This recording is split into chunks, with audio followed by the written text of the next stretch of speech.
On कर देती हूँ बस, ठीक है। इसके अंदर मैंने एक पी टैग लिया। इस पी टैग के अंदर हम मैंने आईडी ली है लोडिंग। क्या लिया है मैंने? लोडिंग, ठीक है। ये क्या है? आईडी का नेम है। क्या नेम है? लोडिंग, ठीक है। उसके बाद अब एक बटन बना लेते हैं हम। एक बटन बनाया जिस पे हम क्लिक करेंगे। क्लिक करने पे क्या होना चाहिए? हमारा डेटा क्या होना चाहिए? फेच हो जाना चाहिए, ठीक है। तो हमने यहाँ पे क्या बनाया? बटन बनाया। और जब भी हम बटन बनाएंगे तो हमको यहाँ पे क्या लिख बनाना पड़ेगा? On click. ऑन क्लिक क्यों बनाएंगे? क्योंकि उस बटन पे क्लिक करने पे हमको क्या चाहिए? डेटा चाहिए, ठीक है। मैंने यहाँ लिख दिया शो डेटा। मैं आपको ये किसी टेबल के अंदर करके नहीं बता रही हूँ। आपने जो अभी तक टेबल बनाई थी और जो अमेजन के प्रोडक्ट बनाए थे उसी आपको यूज़ कर सकते हो, ठीक है। उसी कोड पर आप किस में कर सकते हो? ट्राई और केच के अंदर कर सकते हो, ताकि आपके कल से कोई एरर आए फंक्शन के अंदर तो आपको पता चल जाए कि एरर क्या आई है, ठीक है। ऑन क्लिक लगा दिया। अब ऑन क्लिक में हमने फंक्शन बनाया तो मुझे यहाँ पे क्या बनाना पड़ेगा? फंक्शन, ठीक है। मैंने फंक्शन बनाया और फंक्शन का नाम क्या रखा? Show data. अब फंक्शन बनाया तो फंक्शन भी लिखना पड़ेगा आगे, ठीक है। अब इसके अंदर मुझे क्या फेच करना है? एपीआई से रिस्पॉन्स, ठीक है। तो सबसे पहले हम टारगेट कर लेते हैं। किसको टारगेट कर लेते हैं? हमारी आईडी को। आईडी को क्यों टारगेट कर रहे हैं हम? बताओ।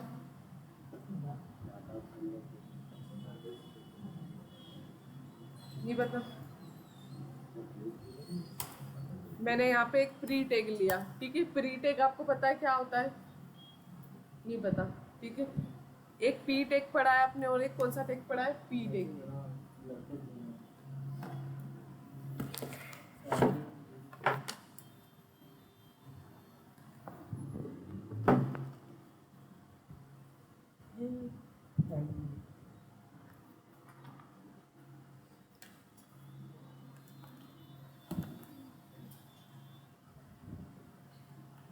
एक होता है आपके पास पी टैग और एक होता है प्री टैग।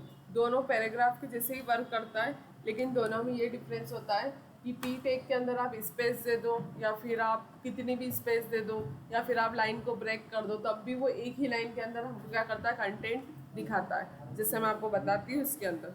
मैंने इसलिए अंदर लिखा हेलो इट्स, फिर स्पेस दे दी हेलो। अब यही चीज़ मैं किसके अंदर लिखती हूँ? पी टैग के अंदर, ठीक है।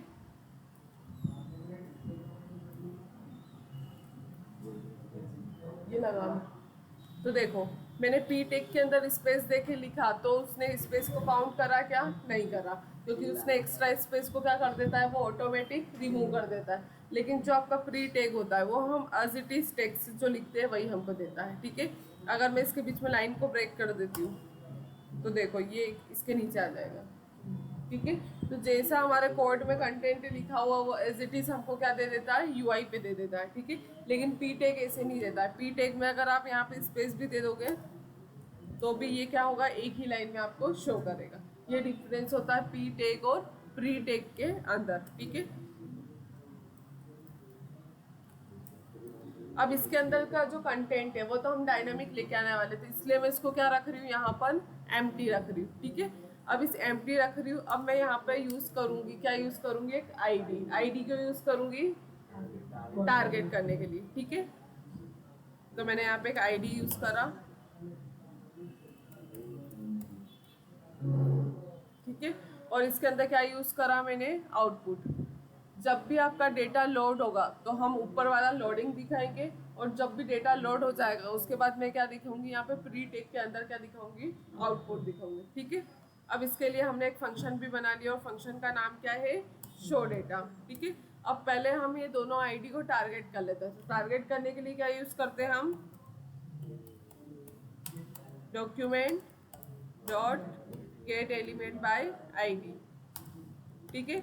इसके अंदर आउटपुट है तो आउटपुट को टारगेट कर लेते हैं, और अगर लोडिंग है तो लोडिंग को टारगेट कर लेते हैं। तो मैंने यहाँ पे पहले किसको टारगेट किया? आउटपुट को, ठीक है। अभी आउटपुट हमारा टारगेट हो गया एक वेरिएबल के अंदर, ठीक है। अब इसके बाद किसको टारगेट करते हैं हम? लोडिंग को। तो मैंने यहाँ पर वेरिएबल बनाया और इसको भी टारगेट किया, इसलिए यहाँ पे क्या आएगा? Document dot gate element by ID, और इसके अंदर क्या आएगा, लोडिंग। ठीक है, जिस चीज़ों के अंदर हमको डेटा दिखाना है पहले हम उनको क्या कर लेंगे, टारगेट कर लेंगे। ठीक है, अब टारगेट करने के बाद पहले हमको यूआई पे क्या दिखाना है, लोड होते हुए। ठीक है, अब लोड होते हुए दिखाना है तो हमको ये जो लोडिंग है इसका इनर टेक्स्ट क्या करना पड़ेगा, लोडिंग लिखना पड़ेगा इनर टेक्स्ट। ठीक है, तो मैंने यहाँ पर नीचे आई और यहाँ पे लिखा मैंने लोडिंग। ठीक है, और यहाँ पे डॉट क्या लगाऊंगी भाई, इनर टेक्स्ट, और इनर टेक्स्ट के अंदर मैं क्या लिखूंगी यहाँ पर, लोडिंग। ठीक है, मैंने यहाँ पे स्टैटिक कंटेंट क्या लिख दिया, लोडिंग।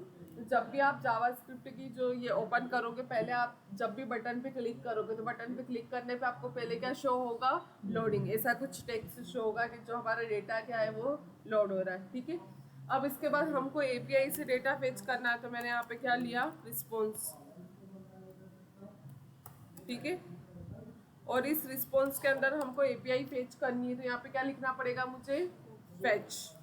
मैंने यहाँ लिखा फेच, और फेच के अंदर क्या आएगी आपकी, एपीआई।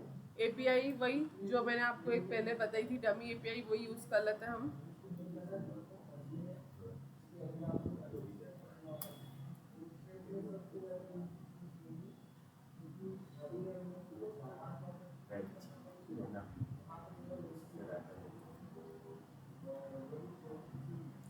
ठीक है, इसके अंदर मैंने फेच कर लिया, और जब भी आप इसका रिस्पॉन्स देखोगे तो आपको किस में मिलेगा रिस्पॉन्स, प्रोमिसेस में।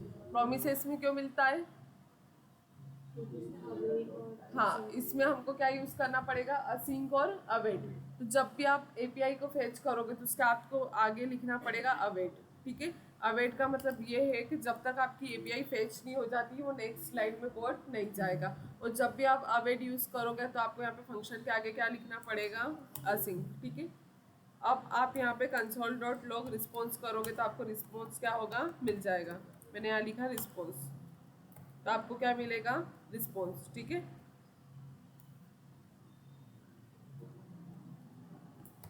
और रिस्पॉन्स किस पे क्लिक करने पे मिलेगा, क्लिक पे। तो देखो मैंने यहाँ पे जैसे ही क्लिक करा तो यहाँ पे हमको यूआई पे क्या शो हो गया, लोडिंग। ठीक है, ये हमने अभी बटन पे क्लिक करके टेक्स्ट दिया था ना, और यहाँ पे हमारे पास क्या आ गया, रिस्पॉन्स आ गया। ठीक है, अब जो भी रिस्पॉन्स आया है हम उसको किस में कन्वर्ट कर लेते हैं,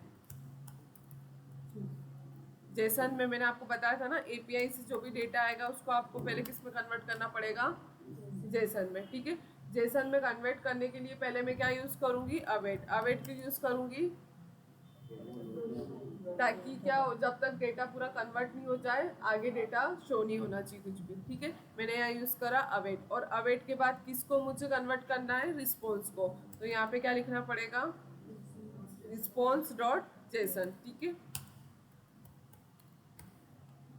अब ये किस में कन्वर्ट हो गया, हमारा जो डेटा है किस में आ गया, जेसन में आ गया। ठीक है, अब ये जो डेटा आया है ये मुझे किस पे दिखाना है, आउटपुट पे। ठीक है, तो आउटपुट पे दिखाने के लिए मैंने आउटपुट को टारगेट कर रखा है पहले ही, तो मैं यहाँ पे क्या लिखूंगी, आउटपुट, और डॉट क्या आएगा, इनर टेक्स्ट। इनर टेक्स्ट आएगा ना, यहाँ पे लिखा मैंने इनर टेक्स्ट। ठीक है,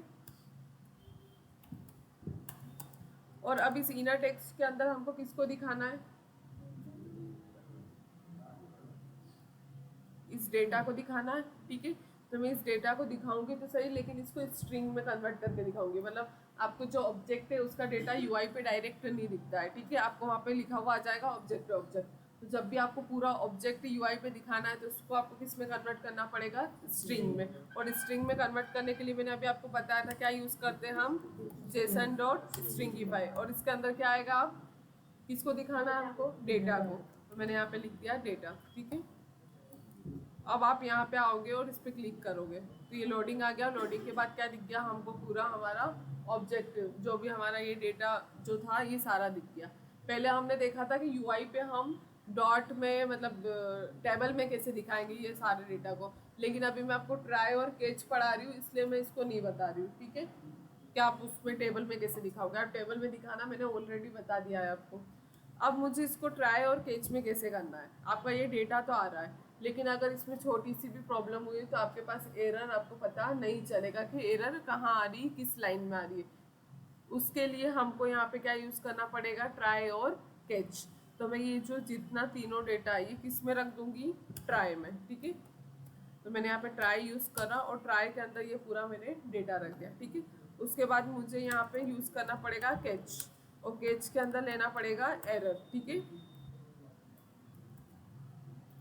और आप कंसोल में क्या लिखोगे, कंसोल डॉट एरर, और एरर के अंदर क्या आ जाएगा, एरर, ठीक है। आपको केज के अंदर ये एरर लेना है जो कि प्री डिफाइंड है, ठीक है। फिर आप कंसोल डॉट एरर करोगे, क्योंकि जब भी हमको एरर शो करनी होती है तो हम कौन सा आउटपुट शो करते हैं, कंसोल डॉट एरर, और इस एरर के अंदर ये आ जाएगा जो एरर हमने यहाँ पे स्टोर करके रखा है, ठीक है। अब ये एरर तो आ जाएगी, लेकिन हमको पता चलेगा क्या यूआई पे कि क्या एरर है ये, तो हम यूआई पे भी दिखा देते हैं। तो यूआई पे दिखाने के लिए हमको कहाँ पे दिखाना पड़ेगा, आउटपुट पे, क्योंकि आउटपुट पे अगर एरर नहीं आई तो हमारा ऑब्जेक्ट दिख जाएगा, और एरर आ गई तो क्या दिखा देंगे हम, जो भी टेक्स्ट हमको दिखाना है वो दिखा देंगे। तो मैंने यहाँ पे लिखा है आउटपुट, और फिर डॉट क्या आएगा, इनर टेक्स्ट, और फिर इनर टेक्स्ट के अंदर हम क्या लिखेंगे, एरर, जो भी हमारा एरर का मैसेज आएगा। तो मैंने यहाँ पे ले लिया बैकटिक्स, बैकटिक्स के अंदर आप यहाँ पे स्ट्रिंग भी लिख सकते हो, और क्या लिख सकते हो, डायनामिक कंटेंट भी लिख सकते हो, ठीक है।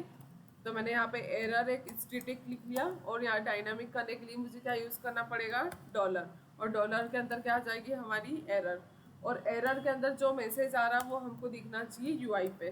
तो आपको यहाँ पे दिख जाएगा एरर डॉट मैसेज, इस ये जो एरर है इसके अंदर आपको इसके अंदर का मैसेज देखना है, तो आपको यहाँ पे क्या लिखना पड़ेगा, डॉट मैसेज, ये भी प्री डिफाइंड है, ठीक है। अब आप यहाँ आओगे तो कुछ डिफरेंस कुछ भी नहीं दिखेगा आपको, यहाँ पे कंटेंट दिख गया, ठीक है, क्योंकि कोई एरर है ही नहीं। अब क्या लेके आते हैं हम, एरर, एरर लाने के लिए मुझे यहाँ पे क्या लिखना पड़ेगा, 2 लिख देती हूँ मैं जैसे, ठीक है। तो आप यहाँ पे आओगे, क्लिक करोगे तो आपको यहाँ पे मिल गया ब्लैंक ऑब्जेक्ट। ब्लैंक ऑब्जेक्ट इसलिए मिला है क्योंकि आपको यहाँ पे जाओगे, हमने एपीआई है उसका यूआरएल गलत कर दिया है, ठीक है। तो एपीआई है उसका यूआरएल गलत हो जाएगा तो वो आपको नहीं बताएगा, लेकिन आपको वो कब बताएगा, किस केस में केज का आउटपुट बताएगा, जब आप यहाँ पे लिखने में कोई मिस्टेक कर रहे हो, ठीक है। जैसे मैं यहाँ पे 2 हटा देती हूँ, पहले इसको 1 ही रहने देती हूँ। अब मैं यहाँ पर इसको अभी देखते हैं केज बताएगा या नहीं, ठीक है। क्या बताया इसने यहाँ पर हमको, response dot JSON is not a function, मतलब मैंने यहाँ पे क्या गड़बड़ करती थी लिखने में, जेसन की जगह क्या लिख दिया था मैंने, जेसन्स, ठीक है। तो आपको वो एग्जैक्ट बताता है कि आपने क्या मिस्टेक कर रखी है, तो उसने हमको बता दिया कि रिस्पॉन्स डॉट जेसन हमने क्या लिखा है, गलत लिखा है। आप यहाँ पे भी आओगे तो यहाँ पे आपको मिल जाएगा, ये लाइन आपको हाईलाइट भी होते हुए दिख जाएगी, देखो यहाँ पे कंसोल में आओगे, यहाँ पे एरर आई, इस एरर पे क्लिक करोगे और यहाँ पे बता दिया कि ये क्या लिखा है, हमने गलत लिखा है, ठीक है। तो आप अगर आपके लाइन में आप जरा सी भी मिस्टेक करते हो, कोड में मिस्टेक करते हो और आपको नहीं पता चलता कि किस लाइन में मिस्टेक है, तो आप क्या यूज़ करोगे वहाँ पे, ट्राई और कैच, ठीक है। ट्राई और कैच से क्या होगा, एरर मिल जाएगी कि एग्जैक्ट एरर हमारी किस लाइन में और कहाँ पर है, ठीक है।